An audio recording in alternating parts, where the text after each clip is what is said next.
오늘 마가복음 3장 14절 15절 본문 아까 보셨습니다. 거기가 뭐였었죠? 이에 12를 세우셨으니 이는 자기와 함께 있게 하시고 또 보내서 전도도 하며 귀신을 내쫓는 권능도 가지게 하려 하시니라 그랬어요. 근데 여러분들, 예수님이 제자를 불러 세울 때 뭘 원하시고 무슨 생각을 하셨을까요? 이거 우리 잘 모르고 넘어갑니다. 여러분들 신앙생활 하면서 내가 누구인가 그것도 잘 모르고, 그 다음에 내가 뭘 예수께 구해야 되는가 그것도 사실 잘 모르고 삽니다. 대부분이. 내가 누구냐, 여러분 누굽니까? 라고 물어보면 그 대답이 얼른 시원치가 않아요. 그죠? 그리고 그리스도인이라고 하는데 그리스도인이라는 게 도대체 어떤 사람이냐? 이렇게 물어도 잘 대답하기가 선뜻 쉽지가 않습니다. 우리가 바라는 건 교회 다니면서 되게 뭡니까? 여러분들 교회 왜 다니게 됐어요? 대부분의 사람들은요, 필요에 의해서 나옵니다. 처음에. 이제 저 같은 경우는 죽을 병에 걸렸었습니다. 혈액암에 걸렸어요. 그래서 다 죽어가는 상황이었습니다. 근데 저는 사실은 제가 날 거를 기대하고 나온 것도 아니었습니다. 제가 죽을 병에 걸려서 거의 죽을 지경이 되니까 저희 어머니께서 저를 보고 교회 가면 사는데, 예수 믿으면 사는데 그러시니까 그냥 죽기 전에 효도 조금 하려고 사실은 몇 번 갔었습니다. 그랬는데 가서 아무런 재미도 못 느끼고 그냥 그 목사님 설교가 마음에 거슬리고 오히려 화만 날 뿐 와서 닿는 게 없더라고요. 그래서 몇 번 다니다 말았어요. 그랬다가 이제 나중에 우연찮게 오살리 기도 온 것다고 해서 안수 기도를 받으면서 제 몸의 병이 낫는 것을 확인을 했습니다. 제 몸으로. 그걸 체험을 하고 나니까 안 믿을 수가 없더라는 거죠. 저 같은 경우는 그 혈액암이라는 죽을 병에 걸렸던 그것이 저로 하여금 예수를 믿게 만든 겁니다. 근데 이제 여러분들 중에서 대부분 어떠냐? 저처럼 병 때문에 죽을 병에 걸렸을 때 교회에 찾아오는 사람들이 있고요. 그 다음에 또 아니면 뭐예요? 사업하고 뭐하고 하면서 쫄딱 망해가지고 그야말로 왕년에는 큰 소리 치고 돈 깨나 쓴다고 하면서 큰 소리 치고 살았는데 아주 쫄딱 망해서 지하에 단칸방에 들어가서 살면서 가족이 다 살면서 죽고 싶어서 죽으려고 작정하다가, 제 친구 하나는 그렇게 사업하다가 망해서 죽으려고 바다에 빠져 죽으려고 갔다가 빠지기 직전에 그때 예수를 만났습니다. 그냥. 그래서 또 살아나는 사람이 있어요. 되게 뭔가 심각한 고난이 있고 그 고난에서 벗어날 수가 없는 상황에서 그야말로 지푸라기 하나라도 잡고 싶은 심정에서 교회로 오는 경우가 굉장히 많습니다. 대부분 자기 문제 해결을 위해서 교회에 오기 시작하는 거죠. 근데 이제 그런 사람들을 마가복음 3장에 보면은 뭐라고 해요? 무리라고 표현을 합니다. 무리. 여러분들 마가복음 3장 성경을 펴보십시오. 마가복음은 신약 성경의 두 번째 복음입니다. 제가 핀 성경으로 57페이지 정도 됩니다. 56, 57페이지. 거기 보면은 7절에 제자들과 함께 바다로 예수께서 물러가시니까 갈릴리에서 큰 무리가 따르며 그랬습니다. 그래서 많은 사람들이 그야말로 죽을 병에서 혹은 먹고 사는 문제 심각한 고통에서 그 밖에 그야말로 여러 가지 힘든 거 있죠. 인간관계의 어려움이라든지 그래가지고 그야말로 사느냐 죽느냐 이쯤 되면은 그때 예수를 찾습니다. 교회를 찾아옵니다. 그전에는 잘 안 찾습니다. 보통 사람들은. 특히 먹고 살만하고 돈 꽤나 있고 그냥 집안이 화평하고 모든 것이 건강하고 모든 걸 다 갖췄다. 거의 교회 안 옵니다. 여러분들 돈 많으면 교회 올 것 같아요? 거의 안 옵니다. 죽을 병이 생기고 죽도록 힘든 문제가 생겨야 옵니다.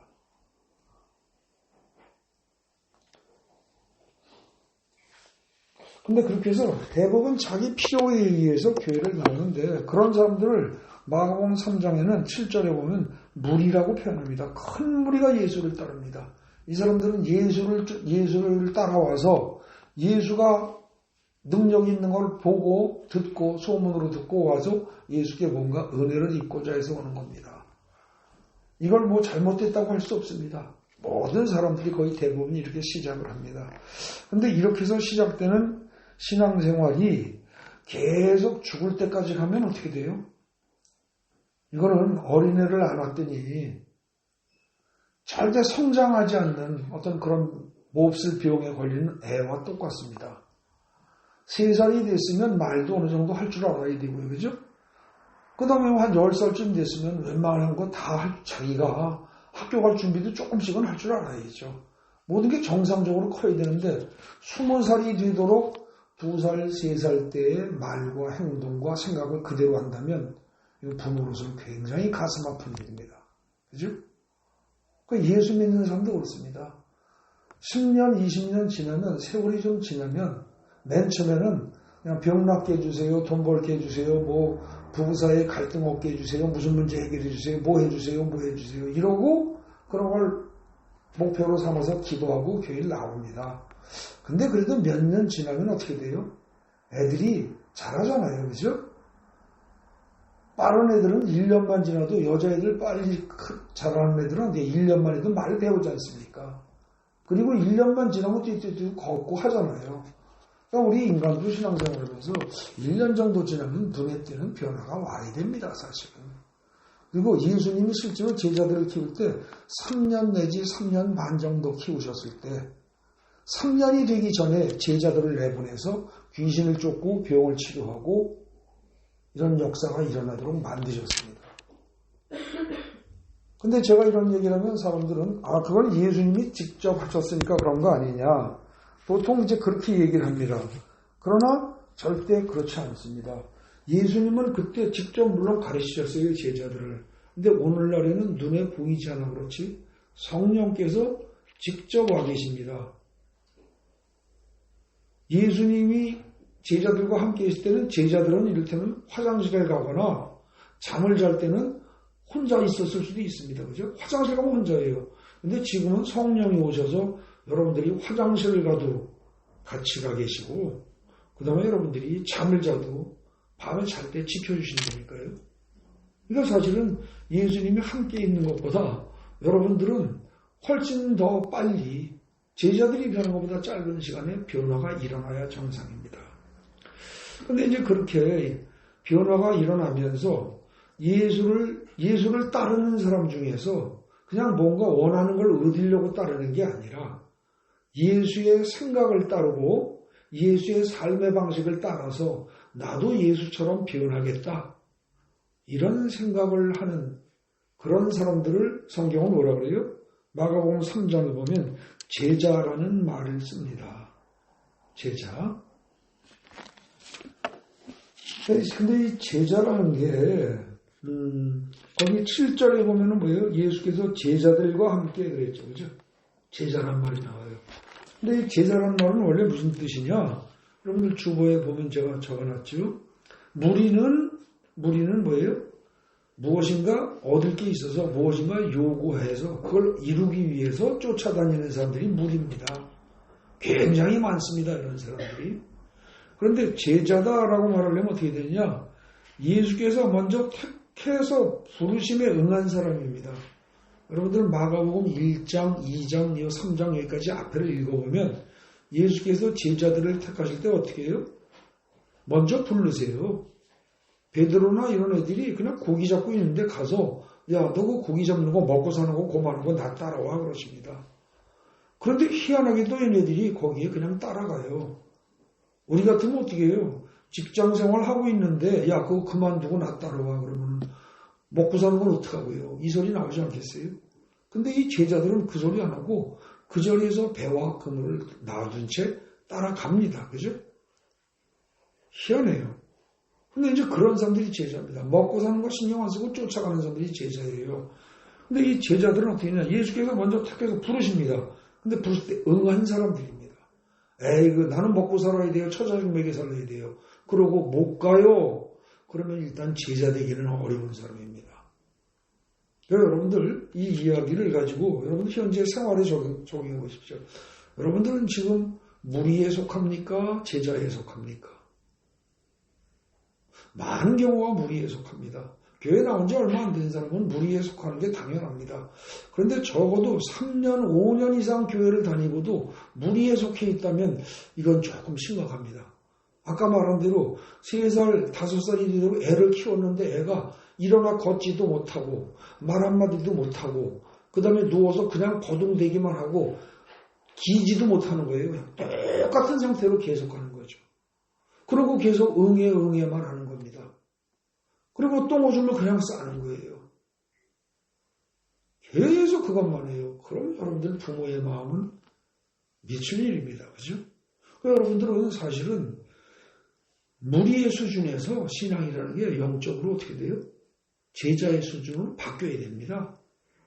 여러분들 사실 애들 키우다 보면 어때요? 할아버지가요, 아빠한테, 할머니나 할아버지가 아빠한테 아범아, 어머마 그러면 애들이 어때요? 자라면서. 똑같이 엄마 아빠를 부를 때 아범아, 어머마 이럽니다. 그죠? 그대로 흉내내고 배우잖아요. 그게 뭐냐? 할아버지랑 아버지와 어머니와 아기가 같이 살기 때문입니다. 같이 살다 보면 어떻게 돼요?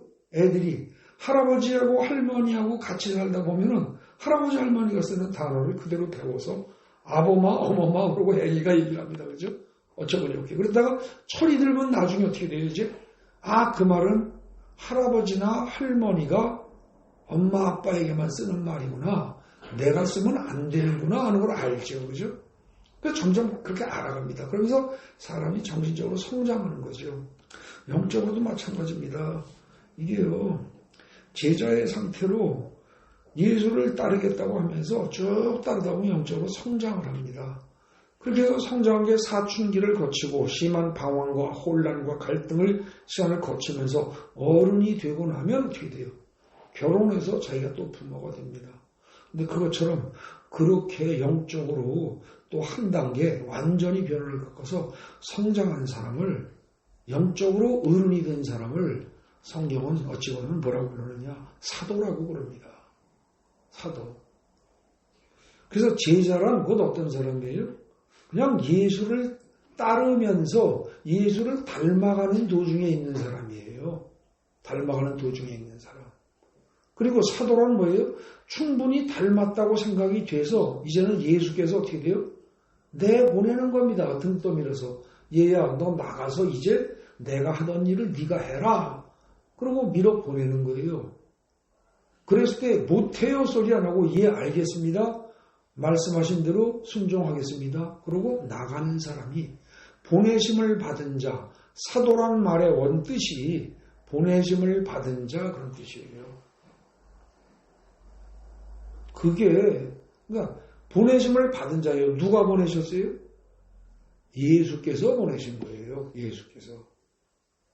다른 인간이 보낸 게 아니고 예수께서 어떤 사람을 집어서 이제는 네가 나가서 내 대신 일을 해라 그러고 보내시는 경우에 그 보내심을 받은 자를 사도라고 한단 말입니다. 그러면 사도라는 말은 12제자에게만 국한된 말이에요? 절대 아닙니다. 사도라는 말은요, 여러분들도 다 사도가 되어야 하고 저도 사도가 되어야 합니다. 아시겠어요?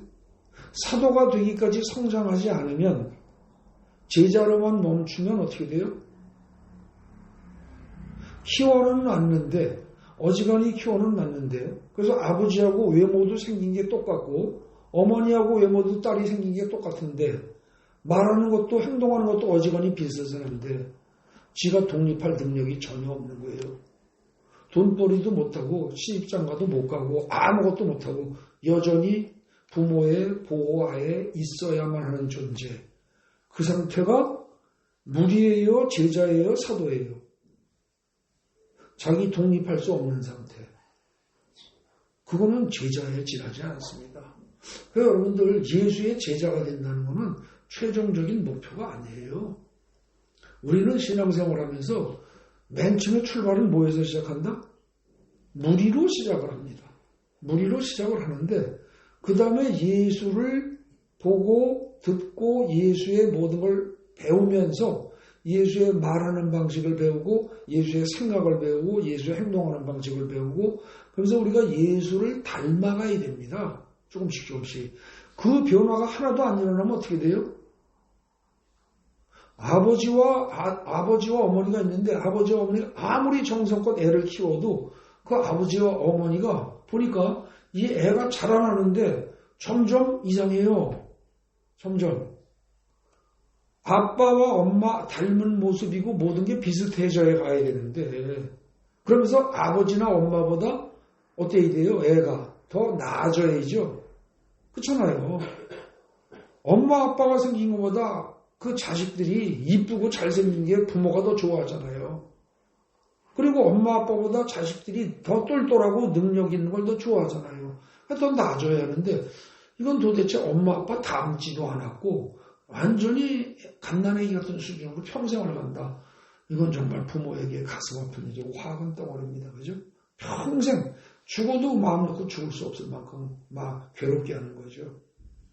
여러분들 우리는요 반드시 신앙생활하면서 영적으로 예수를 따라다니면서 무엇인가 이득을 취하려고 하는 무리에서부터 출발해서 우린 그 다음에 어떻게 된다고요? 제자가 돼야 합니다. 그리고 제자가 되고 그 다음에 사도로까지 성장해 가야 합니다. 근데 여러분들 어떻습니까? 우리는 대개 여러분들 제일 원하는 게 뭡니까? 그러면 뭐라 그래요? 아마 가장 많은 사람들이 한 70% 이상의 사람들이 돈이라고 할 겁니다. 나는 돈은 됐어요. 이렇게 말하는 사람 대한민국에 얼마나 될까요?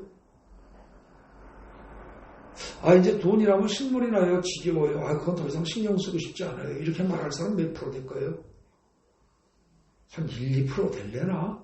1, 2% 돼도 아닙니다. 그죠? 왜냐면 대재벌의 자식들이 재산 문제로 싸우고 뭐하고 하는 거 보면 1, 2% 돼도 부족하다고 생각하고 욕심을 또 냅니다. 그죠?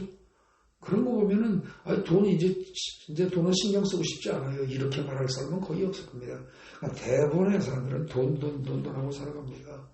근데 평생 그렇게 살고 죽을 때까지 예수 믿으면서 계속 그렇게 사는 사람은 직분이 설령 장로가 되고 목사가 돼도요. 예수께서 보시기엔 뭐예요? 무리예요? 제자예요? 사도예요? 무리입니다. 선천성, 구제불능성, 장애아 수준입니다.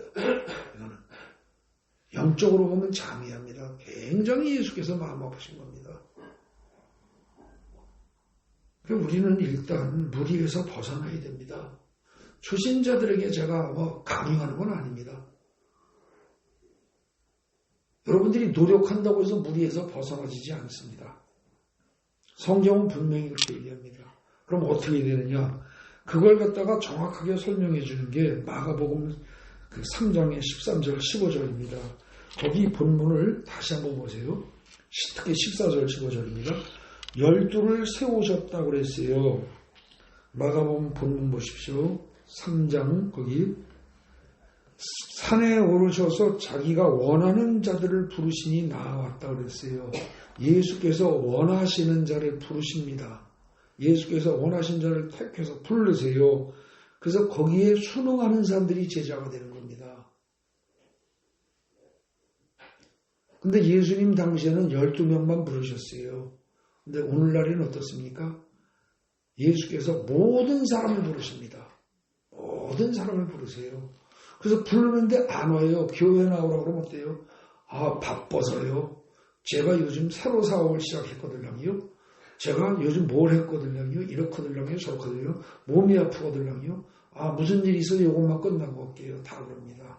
그런 식으로 핑계를 댑니다. 부르는데 응하지 않는 거죠.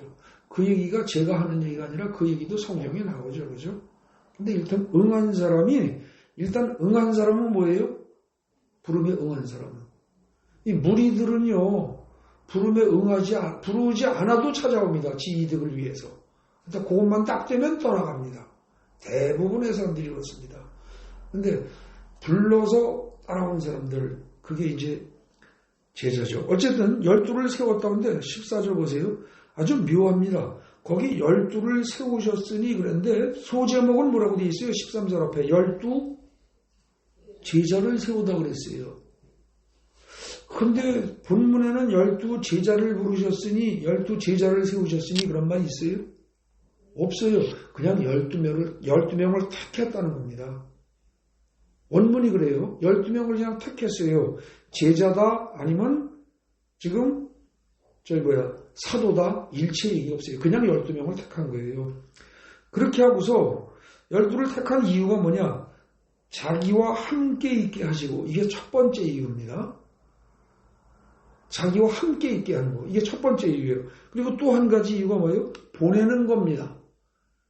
지금 우리말은요, 번역이 거기에 애매하게 돼 있어요. 그래서 예수께서 12를 택한 이유를 몇 가지로 요약해봐라 그러면은 이게 두 가지로 요약이 잘 안 됩니다. 어떻게 되느냐? 보통은 함께 있는 거 하나, 보내는 거 하나, 전도하는 거 하나, 귀신 내쫓는 권능 가지는 거 하나, 그것도 귀신 내쫓는 권능 가지는 거 이렇게도 안 합니다. 귀신 내쫓는 거 하나, 그래서 네 가지로 보통 이해하기 쉽습니다. 근데 문장을 꼼꼼히 읽어보면 귀신을 내쫓는 겁니까? 귀신 내쫓는 권능을 갖게 하는 겁니까? 권능을 갖게 하는 거예요. 다릅니다. 잘 봐야 돼요. 근데 그렇게 해도 결국은 네 가지로 보통 이해하기가 쉽습니다. 그런데 실제로 원문을 보면요. 원문은 헬라 원문은 정확합니다. 두 가지예요. 딱 두 가지예요. 첫째가 뭐다? 함께 있는 것. 또 하나가 뭐다? 함께 있지 않으면 어떻게 하는 거예요? 그다음엔 보내는 겁니다. 그래서 여러분들 우리는 예수와의 관계 속에서 딱 두 가지입니다. 항상 함께 있거나 아니면 어떻게 돼요? 예수께서 보내시는 곳으로 가거나 둘 중에 하나예요. 근데 실제로 대부분의 사람들은 어떻게 돼요? 예수께서 보내시는 곳으로 가라 그러면 죽는 줄 압니다.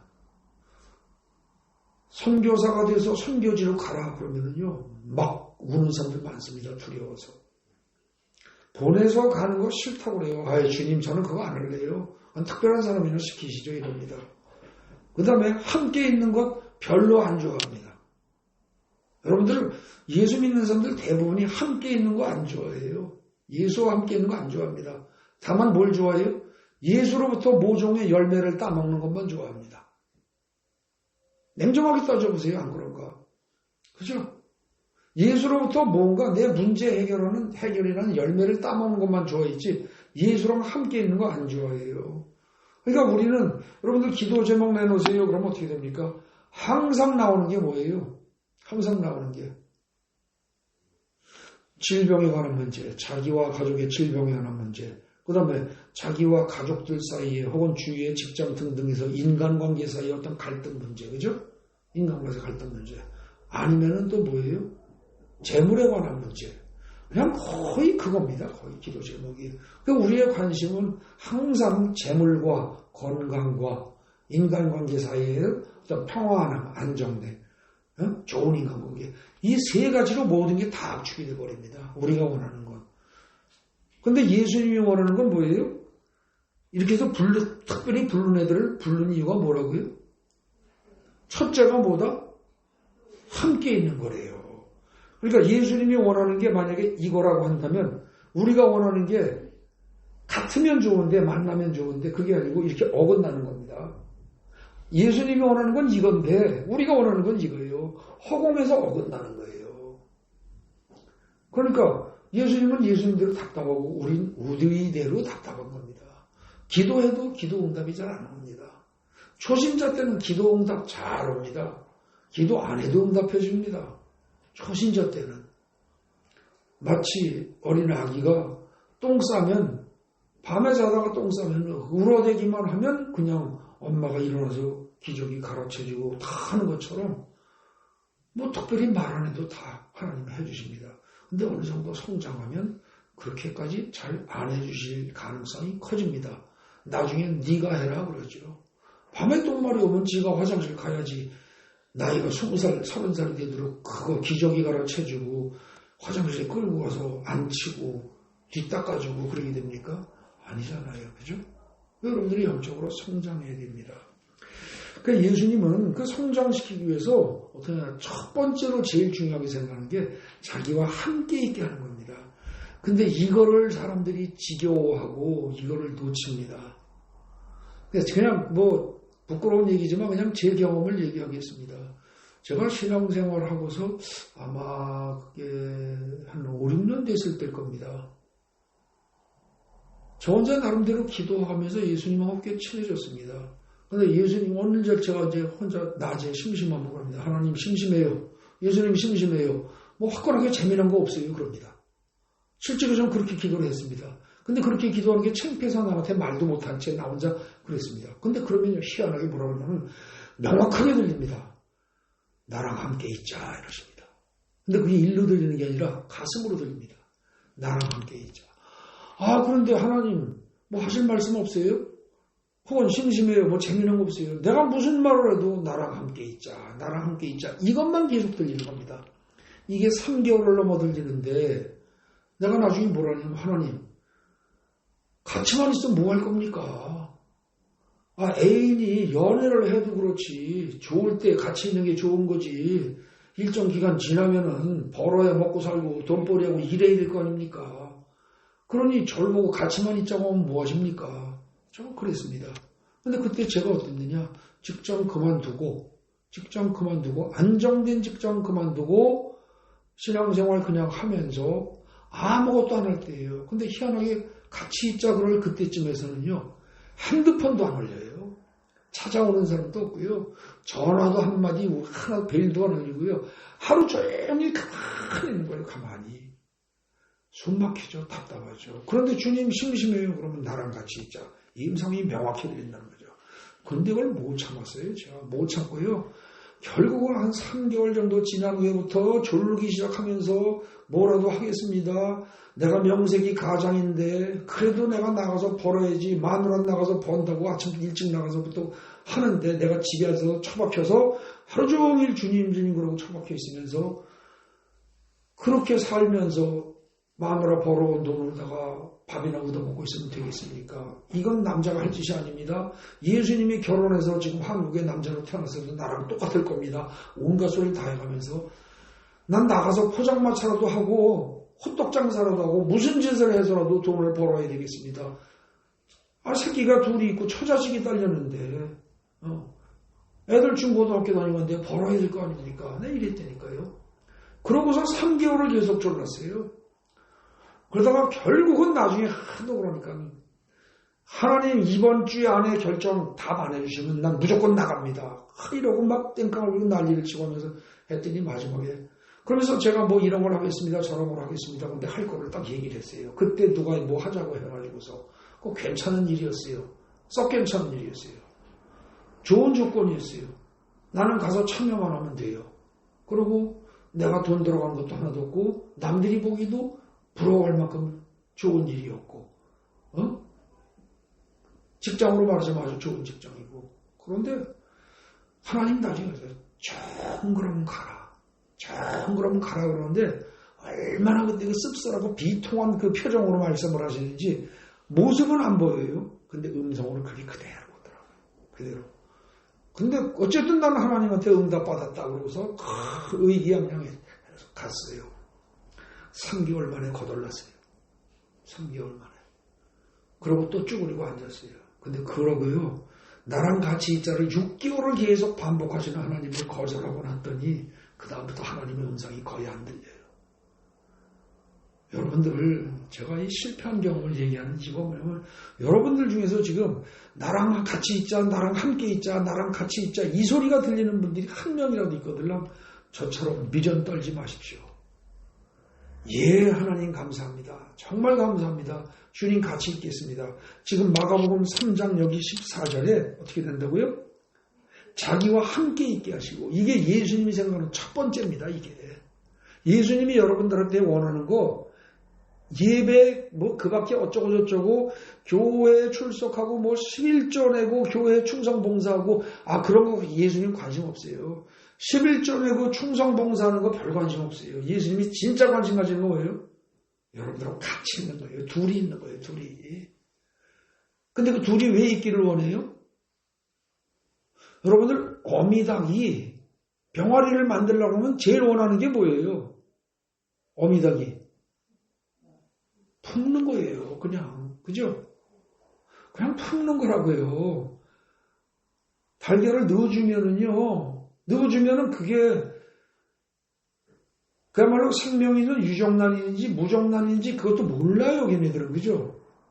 그 다음에 알을 넣어주면은요, 그 알이 달걀인지 오리알인지 그야말로 뭐의 알인지도 몰라요. 알만 보면 거의 본능적으로 그걸 품어요. 근데 그 품을 때 보면 닭들이 먹어요, 잘? 거의 안 먹어요. 거의 안 먹고요. 먹이통을 만약에 멀리 놔두면은요, 심하면은 거의 굶어요. 3주를 거의 굶어요. 바싹 코앞에 갖다 대주면은 품은 상태에서 좀 쪼아먹고, 예. 그야말로 사생결단을 내리고 아주 그냥 사생결단, 결심을 하고 어떻게 돼요? 알을 품는데 떠나질 않아요. 그렇게 품으면 어떻게 됩니까? 원래 생명이 있는 유정란은 어떻게 돼요? 그게 병아리로 바뀌죠. 그죠? 근데 품는 도중에 그걸 품는 걸 만약에 중지해버리면 어떻게 될까요? 중지해버리는 알을 한 서너 달 있다가 다시 품으면 나을까요? 죽어버리겠죠. 그죠? 그건 죽습니다. 품을 때 계속 품어야 돼요. 여러분들, 예수님이 우리와 함께 있기를 원하시는 이유는 여러분들을 품어서 병아리가 부화된 것처럼 부화시키기 위해서입니다. 그래서 살아 움직이는 껍질 속에 들어있는 계란이 아니라 살아서 움직이는 병아리로 만들기 위해서, 엄마 닭을 닮은 새끼 병아리를 만들기 위해서 품는 거예요. 그러니까 품는 기간이 없으면 병아리가 나와요, 안 나와요? 안 나와요. 나올 수가 없어요. 여러분들 신앙생활하면서 내가 예수 닮은 사람으로 변화되고 정말 거듭나고 내가 진정한 참된 그리스도인이 되고 싶다. 그래서 최종적으로 예수의 제자의 관계를 넘어서 예수의 사도가 돼서 세상에 나가서 복음을 전하겠다. 육신적으로 정상적인 성인으로 커서 시집장가 가서 또 자식 낳고, 나 닮은 자식 낳고 할아버지 할머니 닮은 자식 낳는 게 정상인 것처럼 여러분들 내가 예수를 닮은 사람으로 변하고 내가 또 예수 닮은 사람들을 또 키워내고 할 수 있으려면 어떻게 된다? 첫째, 우리가 뭘 해야 된다? 예수가 우리를 품을 때 우리는 거부하지 말아야 됩니다. 가만히 있어야 돼요. 저같이 미련하게 처자식 먹여 살려야 될 거 아닙니까? 남편으로서 가장으로서 뭐 해야 될 거 아닙니까? 그리고 세상에 돈에 욕심이 있고 돈에 관심이 있어가지고 예수의 초청을, 나랑 함께 있자는 초청을, 그거를 6개월을 거부를 하니까 6개월. 처음에 한두 달은 재미있었어요. 들리고 그러니까. 굉장히 재밌었어요. 근데 이게 3개월 지나면서부터 몸살이 나는 거예요. 돈 벌어 있는 생각이에요. 그렇게 하고서 그걸 몇 달을 거부하고, 그러고서 성령의 음성이 안 들리기 시작하니까 그거 회복하는데 10년이 넘어 걸립니다. 여러분들 잘 알아들으십시오. 10년 넘어 고생합니다. 광야에서 이스라엘 백성들이 홍해를 건너 나왔을 때 불평불만하고 투덜투덜하고 웬만한 거 참으셨어요. 그때 마지막 결정적인 순간에 어떻게 돼요? 한동안 참으셨어요. 그랬다가 가나안으로 들어가라 그러고서 가서 정탐하고 와라 그랬더니 갔다 와서 가보니까 포도 아래 모래 과일들이 엄청나게 크고 거기가 굉장히 좋은 땅인 건 확실한데 거기 있는 애들이, 거기 사는 애들이 우리를 보면 메뚜기처럼 볼 만큼 거인들이 살더라. 그러니까 우린 거기 가면 다 죽는다. 절대 못 간다. 그러고 뒤로 낮아빠지고 이러는 바람에 하나님이 화가 나셔가지고 그거 몇 달이면 충분히 들어갈 수 있는 걸 갖다가 결국 뭐예요? 38년 동안을 더, 2년 동안에 하다가 그냥 들어가면 되는 거를 38년을 더 있어서 40년 동안 광야에 헤맵니다. 근데 그것처럼 제가 그 주님의 음성을 너랑 같이 있자, 나랑 같이 있자 하는 그 음성을 3개월을 거역을 끊임없이 했더니 그거 다시 사라지고 안 들리다가 들리는데 10년이 뭐예요? 10년 더 걸렸어요. 그리고 그전처럼 그렇게 잘 안 들립니다. 들리긴 들려도 그전처럼 들리지 않아요. 여러분들 절대 어리석은 짓 하지 마시기 바랍니다. 여러분들. 네. 하나님이 혹시라도 여러분들한테 나랑 같이 있자. 성령님이 그렇게 말씀하시거든요. 세상에 그거같이 큰 은혜가 없습니다. 그때 열일 제껴놓고 무조건 납작 엎드리고 감사합니다 하나님 그러고 그냥 주저앉으십시오. 그리고 그때 주저앉아서 간다 그러면 1년이고 2년이고 3년까지 안 갈 겁니다. 절대 3년까지 안 갑니다. 베니힘 같은 사람도 그런 음성이 들릴 때 그대로 순종한 겁니다. 성령의 음성일 때 그대로 순종합니다. 그렇게 해서 짧으면 몇 달이고요. 길어야 1년 정도 안 바뀝니다. 보통. 그 정도 하고 나면 완벽한 하나님의 사람으로 완전히 변해버립니다. 거의. 예? 그렇게 되면은요, 여러분들 평생 동안 고생할 일이 신앙적으로 성장하는데 달걀의 상태에서 병아리로 변하고 난 다음에 병아리가 되고 난 다음에 어떻게 돼요? 이게요, 자라는 속도가 엄청납니다. 그죠? 굉장히 빨라요. 근데 달걀 자체에서 벗어나지 못하면, 품어주질 않으면, 어미 품에 안기지 않으면 절대 병아리로 되지가 않는 거죠. 그러니까 여러분들, 제일 중요한 게 뭐예요?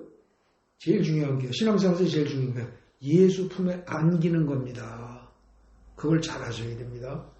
예수 품에 안기는 거예요. 계란이, 달걀이 엄마 닭의 품에 안겨서 3주만 가만히 있으면 엄마 닭이 알아서 굴리고 뒤집고 뭐하고 하면서 엄마 닭이 먹을 것도 잘 안 먹고 마실 것도 안 마시면서 결국은 그걸 키워서 병아리로 키워낸단 말입니다. 그러니까 여러분은 가만히 예수 품에 안겨 있으면 돼요. 근데 예수 품에 안겨 있지 않고 자꾸 바깥으로 삐져나가는 거예요. 자꾸. 돈에 관심 있고 세상에 관심 있고 뭐에 관심 있고 이래가지고. 근데 그렇게 되면 병아리 평생 안 된다니까요. 평생 안 되고 있다가 깨어나려고 하는데도 안 되면 어떡하겠어요 나중에. 이놈은 안 되는 모양이네. 주인이 깨트려서 그냥 구워 먹고 삶아 먹고 그렇게 하겠죠. 생명이 풍기지 않는 생명으로 자라나질 못해요. 그래서 여러분들 하나님과 예수님 자신과 함께 있는 것 이게 제일 중요한 거예요. 그리고 이게 되고 나면 그 다음에 어떻게 돼요? 그거 되고 나면 그 다음엔 보내심을 받아야 됩니다. 여러분들 자식을 키우고 나서요. 자식이 20살이 넘어 30살 뭐 가까이 이렇게 되면은 요즘은 뭐 늦게들 결혼하는 게 일반적이긴 하지만 원래 옛날 같으면 20살 좀 넘으면 시집장가 다 보냈지 않습니까? 그죠? 뭐 시대에 따라서 나이가 좀 땡겨지고 늦춰지고 할 수는 있습니다. 그러나 자식은 키워서 때가 되면 시집 보내고 장가 보내는 것이 당연한 겁니다. 그렇게 해야 부모로서 마음이 편합니다. 근데 부모가 끝까지 죽어도 얘는 시집 안 보내, 얘는 장가 안 보내, 그리고 자꾸 늘어진다면 그 부모는 비정상이죠. 그리고 늙어서 죽어도 나는 안 가, 그러고서 꼭 엄마, 아버지 자꾸 늘어지면 그것도 비정상입니다. 때 되면 가야 됩니다. 하나님이 원래 뭐라고 그랬어요? 부모를 떠나 남녀가 한 몸이 될지라, 하나가 될지라라고 하셨습니다. 그 명령 그대로 따라가는 게 정상입니다.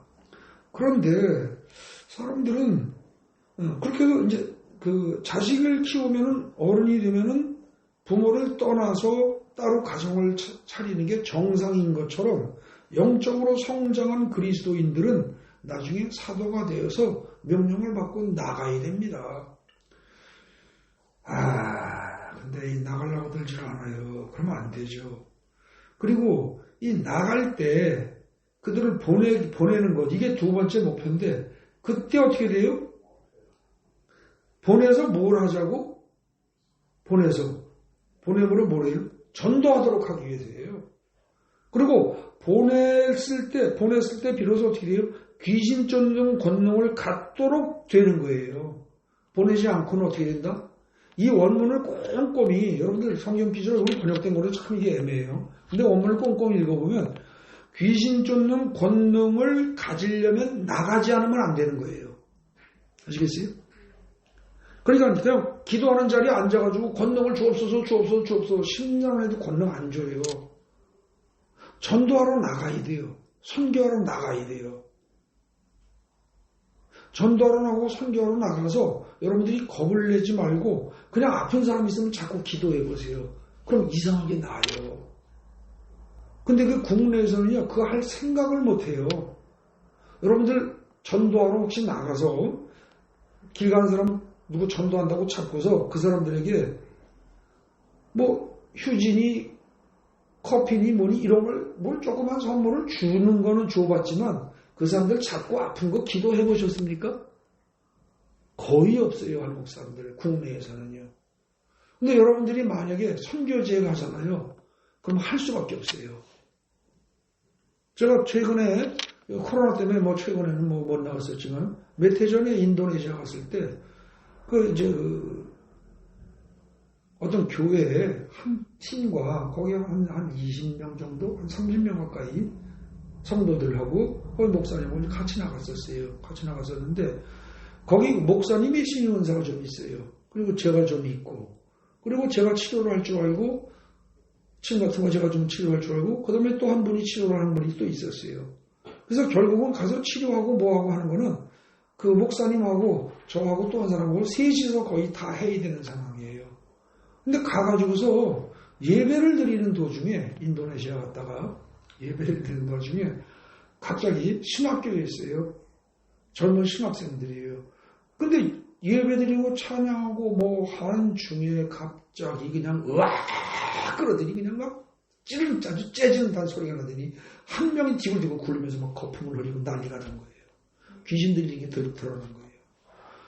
그러니까는 목사님은 그냥 설교하시려고 그때 뭐 앞에서 뭔가 하시는 인도하시고 뭐 그러고 이제 있었죠. 그러니까 이제 저하고 가가지고서 그 목사님 사모님하고 몇 사람이 가서 황급히 가서 그걸 갖다가 이제 누르고서 잡고서 이제 기도를 했죠. 막 기도를 해서 어느 정도 가라앉혔다 싶은데 웬걸 저쪽에서 또 와 그러고 다녀 으악 그러고 다니라고 이게 막 동시에 터져가지고 한 10군데가 넘어서 난리가 난 거예요. 귀신 들리는 사람들이 한 10명 이상이 뒤집어지는 거죠. 그러니까 어떻게 돼요? 같이 갔던 한국 사람들이 그때 나이가 많은 사람은 한 70 정도 된 장로님하고 권사님도 있었고 70 전후에 그리고 젊은 사람으로서는 20대 초반에 24살도 안 됐어요. 22살 정도 되는 학생들도 있었고 22살 이 정도 되는 애들도 있었다는 거죠.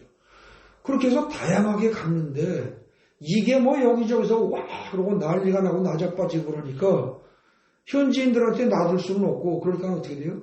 그냥 어쩔 수 없이 직분대로 권사, 장로 등등 이런 사람부터 가서 여기 가서 달라붙고 기도하고 저기 가서 달라붙고 기도하고 하다 보니까 나중에 어떻게 돼요?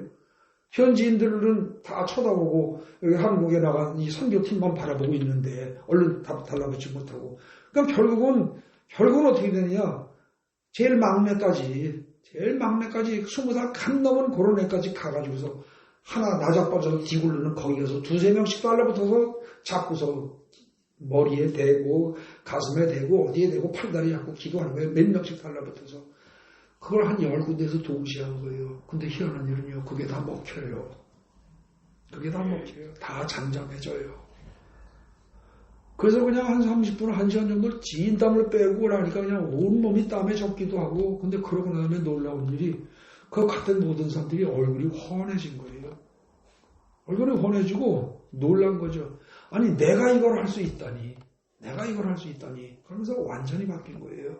갔다 온 다음에 그 젊은이들 그때 갔던 젊은이들이 신앙이 싹 바뀌어버렸어요. 네. 갔다 온 다음에 제가 많은 사람들이 그랬어요. 아니 왜 국내에서는 그게 안 되고 거기 가면 그게 될까? 그리고 제가 국내에서 치료를 하면은요 귀머거리 하나 뚫는다는 게요. 글쎄 한 5년에 1명 정도씩 돼요. 귀머거리 치료가. 근데 선교제 가면은요, 제가 안 하고 저한테 배운 사람이 하는데 하루에 10명을 넘어해요.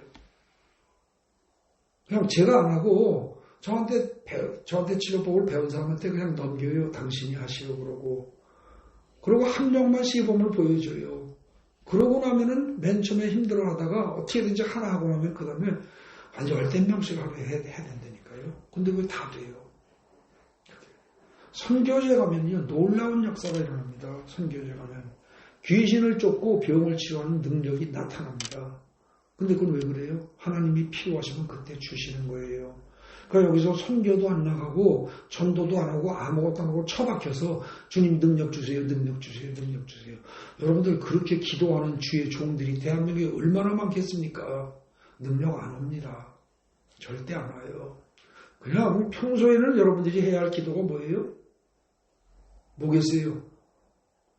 주님 나를 품어주세요. 주님 품에 안기기 원합니다.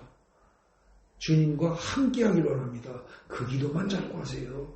그 기도만 자꾸 하시다가 만약에 선교지에 나갈 때가 되면 그때 나가기 얼마 전부터는 뭘 해야 돼요? 그때부터는 주님 나가서 착오 없이 주님이 마가복음 3장 14절 15절에 약속하신 것처럼 그리고 마태복음 10장 1절에서 약속하신 것처럼 선교지로 나갑니다. 지금 준비기도 하는 중이니 나가서 우리가 복음을 전할 때 주께서 역사하셔서 그야말로 귀신이 쫓겨나고 새방울 마르고 뱀을 집어올리고 무슨 독을 마실지라도 해를 입지 않냐고 병든 자에게 손을 얹기만 해도 낫게 되기를 바랍니다. 그 기도는 그때 하시는 거죠. 그러고 나가서 겁내지 마시고 그냥 하십시오. 겁내지 마시고. 근데 겁내고 만약에 안 하면 어떻게 해요? 하나님께서 그 상황을 만드시는 거예요. 아까 말한 식으로. 신학교 가지고 이거 신학생들을 대상으로 예배드리고 설교하고 부흥에 비슷하게 하는데 갑자기 한 놈이 그냥 미친 듯이 나자빠지고 소리소리로 난리를 치니까 달라붙어서 기도할 수밖에 없고 그게 하나면 그거 할 수 있는 사람 몇 명만 달라붙고 끝날 텐데 동시에 여기저기서 막 터지면서 10여 군데가 터지니까 같은 사람들이 전부 다 달라붙을 수밖에 없고 한 군데에 2명, 3명씩 해요. 3명 정도씩. 그렇게 하고 다 달라붙어서 결국은. 그렇게 하다 보니까 현지인 사역자들, 거기 목사들, 그 사람들 있죠. 그 사람들까지 다 달라붙고. 뭐 그게 또 나중에 되니까 어떻게 돼요? 그 신학생들까지 같이 또 달라붙고. 그래가지고 하나 디굴디굴 굴르고 소리 지르고 거품 불고 자빠진 애들 하나에 한 5명, 6명 정도가 달라붙는 거예요. 현지인 뭐 여기서 간 한국인 구별을 하고 그렇게 기도하니까요. 그게 다 가라앉다니까요. 네. 여러분들 제가 오늘 말씀드린 이 내용을 토대로 해서 여러분들 확실히 해주실 게 있습니다. 우리가 가장 먼저 구해야 될 건 뭐다? 예수와 함께 있는 거다. 예수 품에 안기는 거다. 이거예요. 여러분들 기도할 때 기도가 바뀌셔야 됩니다. 기도가 바뀌셔야 돼요. 뭐 주세요, 뭐 주세요, 뭐 주세요. 여러분들이 간절히 원하니까 하지 말라고 안 그래요. 그거 뭐 해주세요, 뭐 해주세요, 뭐 해주세요 그러세요. 요거 하세요 하시는데 그거는 해봐야 여러분들 사실 어떻습니까? 3분 내지 5분 이상 할 말 없습니다. 뭐 그렇게 많아요. 그리고 그거는요 한꺼번에 싸잡아서 이렇게 하시면 됩니다. 하나님 온 세상 모든 사람들의 마음속까지 다 헤아리시고 머리털까지 헤아리시는 하나님 내가 무엇을 필요로 하고 내가 지금 뭘 원하는지 주님 다 아시지요. 그게 주님 뜻에 어긋난 게 아니면 주님 속히 응답해 주세요. 들어주세요. 그거 한마디면 족합니다. 그럼 다 돼요. 그럼 그 다음엔 어떻게 돼요? 주님 제가 개인적으로 필요한 건 구했습니다. 이제 주님이 저를 품어주세요. 그래서 어미닭이 품고서 알을 갖다가 슬쩍슬쩍 밑에서 바르다가 이렇게 올리고 저렇게 올려가듯이 주님 마음대로 하세요. 저는 그냥 안겨 있겠습니다. 그리고 그 상태를 유지하십시오. 여러분들 기도할 때도 마찬가지입니다. 뭐 말을 계속 오랫동안 쉬지 않고 계속 한 걸 기도라고 착각하시면 안 됩니다. 그럴 필요 없어요. 자기 말할 거 말하고서 그 다음에 주님 말씀하세요. 그리고 아니면 저는 듣겠습니다. 그리고 좀 가만히 있겠습니다. 주님이 어미닭이 달걀을 굴리고 품듯이 저를 품어주세요. 저는 품에 안겨 있겠습니다. 그리고 가만히 계세요. 가만히 계시는데 이쪽에 집중하면 안 됩니다. 머리에 집중하면 안 돼요. 굉장히 제가 지금 구체적으로 중요한 얘기하는 겁니다. 머리에 집중하지 마시고 가슴에 집중을 하십시오. 주님 말씀하세요. 그러고 있는데 자꾸 뭔가 딴 생각이 나요. 무슨 아이고 오늘 전기요금 내야 되는데 자동차 세도 내야 되는데 뭐 어째야 되는데 뭐 어째야 되는데 이것저것 막 생각나요. 자꾸 그러면은요. 그럴 때 어떻게 해요? 그럴 때 그거에 끌려가면 기도 망치는 겁니다. 세상 일에 끌려가는 거거든요. 그러지 마시고 그때 어떻게 해요? 성경 기절 하나만이라도 외우세요. 제가 여러분들한테 권해드리는 제일 쉬운 기절 여호와는 나의 목자시니 내 부족함이 없으리로다. 그냥 그것만 계속 하세요. 여호와는 나의 목자시니 내 부족함이 없으리로다. 그거 아니면 어떻게 돼요? 여러분들 다 아시는 거 주기도문에 맨 앞에 하늘에 계신 우리 아버지, 하늘에 계신 우리 아버지. 그러면서 일로 하지 마시고 일로 하시라고. 일로. 하늘에 계신 우리 아버지. 그래서 마음이 일로 가 있어야 돼요. 그리고 천천히 계속 반복하십시오. 하늘에 계신 우리 아버지. 그것만 반복하세요. 자꾸 하다 보면 어떻게 돼요? 이런 생각이 속에서 듭니다. 하늘에 계신 우리 아버지라고 내가 말은 하는데 그 하늘이 저 푸른 하늘인가? 저기가 아니고 이거 영의 세계구나 라는 깨달음이 옵니다. 그러니까 초보자는 맨 처음에 이러고 쳐다보고 하늘에 계신 우리 아버지 그럽니다. 근데 그게 아니고 하늘에 계신 우리 아버지, 영의 세계에 계신 우리 아버지예요. 눈으로 보이지 않는 영의 세계에 계신 분이에요. 그분은 오히려 저 하늘 멀리 계신 게 아니라 어디 계세요? 여기 계세요. 여기. 그래서 음성이 여기서부터 들려요. 가슴으로 들려요. 머리로 잘 안 들립니다. 하나님의 음성은 가슴으로 들립니다. 그래서 하늘에 계신 우리 아버지. 그러고서 일로 집중을 하세요. 그리고 쭉 하면서 하다 보면요. 하늘에 계신 우리 아버지? 내 아버지가 아니라 우리 아버지라고? 그러면은 내 아버지도 되고 다 이 모든 사람들의 아버지네? 그러면은 우리는 형제네? 이런 식으로 생각이 약간 변화됩니다.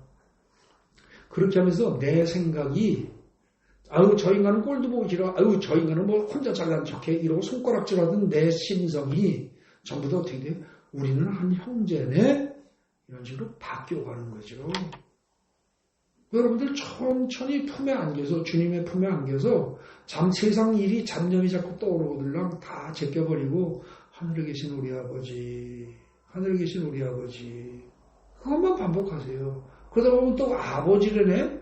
아버지래네? 여러분들 육신의 아버지는요 사실 대부분 자식들의 입장에서 볼 때 육신의 아버지에 대한 좋은 기억은 별로 없습니다. 정말입니다. 대부분 사람이 그렇습니다. 육신적인 아버지에 대해서 좋은 기억을 가진 사람은요 거의 없습니다. 사실은. 왜냐하면 육신적인 아버지라는 사람들이 하는 짓이란 게 자식들한테 본의 안 되는 경우가 대부분이었기 때문에 대부분입니다. 아주 특별한 경우에 잘하는 경우가 덜어 있습니다. 덜어 있지만 대부분은 안 좋습니다. 그래서 무서운 아버지, 성질 더러운 아버지, 못돼 먹은 아버지, 무책임한 아버지 이래가지고 아버지 그러면 아주 그냥 학을 띠는 그런 젊은 사람들이 자식들이 많습니다. 근데 하나님 아버지는 전혀 다릅니다. 하나님 아버지의 특징 첫째가 뭐다? 좋으신 하나님입니다. 좋으신 하나님. 그걸 여러분들이 확실히 아셔야 됩니다. 하나님을 무서운 하나님으로 인식하는 사람은요 평생 신앙생활에서 은혜 못 받습니다. 평생. 그러니까 하나님은 어떤 분? 그러면 첫 번째 무조건 좋으신 분, 좋으신 하나님. 이게요 초신자 때부터 아주 몸에 배야 됩니다. 그러니까 좋으신 하나님, 좋으신 하나님, 참 좋으신 나의 하나님. 여러분들 그 복음서가 그거 그냥 틀어놓으시고 하루 종일 들으십시오. 저 같은 경우에도 혼자서 기도할 때는요 그냥 그런 단순한 노래 좋으신 하나님, 좋으신 하나님, 참 좋으신 나의 하나님 그런 거 단순하게 틀어놓고 계속 그것만 들으면서 주여 주여 하늘에 계신 우리 아버지. 하늘에 계신 우리 아버지도 길고 머리가 복잡해지면요 그냥 단순히 주여 주여 아버지 아버지 그러면서 일로 집중하는 거예요. 그거를 한 3주만 해보십시오. 다른 기도하지 마시고. 그러면은 사람에 따라 다르지만 뭔가 변화가 올 겁니다. 그러면서 들리기 시작하면 그때는 열일 제껴놓고 같이 있는 훈련을 계속하는 겁니다. 그러니까 충분히 하나님이 보시기에 예수께서 보시기에 성령께서 보시기에 기간이 그만하면 충분하면 됐다 싶을 때가 되면 그때는 기도하는 방식이 뭐고 다른 길로 인도하십니다. 그러다 그게 충분히 성숙했다 그러면 어떻게 돼요? 어느 날 나가라 그러십니다. 어디로 가라. 그렇게 해서 가면 어떻게 돼요? 그때부터는 보통 사람이 아닌 거죠. 하나님의 사람인 거예요. 성령의 사람인 거예요. 유튜브에서 여러분들 보신 적 있죠? 제가 몇 차례 권해서 박혁이라는 젊은 친구 있잖아요. 그렇게 바뀌는 거예요. 그렇게 다 바뀌어야 정상입니다. 여러분들 결론 요약해서 간단히 결론만 말씀드리겠습니다. 우리는 대개 자기의 어떤 문제를 해결받기 위해서 신앙생활을 시작합니다. 그래서 무리 중에 하나로 교회에 오게 됩니다. 처음에 와서 무리 중에 하나로 그냥 예수를 따라다닐 뿐입니다. 그죠? 하나 해결받고 나니까 또 하나 해결받으려고. 근데 그렇게 따라다니다 보면 어떻게 돼요? 조금씩 우리가 알게 모르게 우리 자신이 변화돼 갑니다. 근데 그때 여러분들이 주님 내가 진정으로 변화돼서 예수 닮은 사람이 되기 원합니다. 그리고 내가 입술로 고백을 하고 내 마음이 그쪽으로 가게 되면 훨씬 빠른 속도로 변합니다. 근데 그때 나는 예수 닮는 거 상관없어요. 그냥 돈 문제 하나 해결해 주시고 아픈 거 하나 썩나게 해주시고 뭐 그냥 내 원하는 거나 다 하게 해주세요. 이래버리면 변화의 속도는 거의 없습니다. 내가 진심으로 원해야 됩니다. 간절히. 그런 마음을 가지고 우리는 무리에서부터 일단 제자로 바뀌어야 됩니다. 근데 제자라고 해서 이제 초기 제자와 아주 오래된 제자하고 똑같은 건 아닙니다. 예수의 제자들이 나이가 먹어도 오래됐어도 어때요? 나중에 예수님이 이 왕이 되면 나한테 높은 자리 하나 주세요. 이러고 막판에도 싸웁니다. 그죠? 아직까지 등이 된 거죠. 그러니까 진짜 예수를 닮는 제자로 변하는데 시간이 많이 걸립니다. 시간이 많이 걸리는데 그때 내가 나서서 움직이고 뭘 하겠다고 발버둥 치지 말고 가능하면 어떻게 해야 돼요?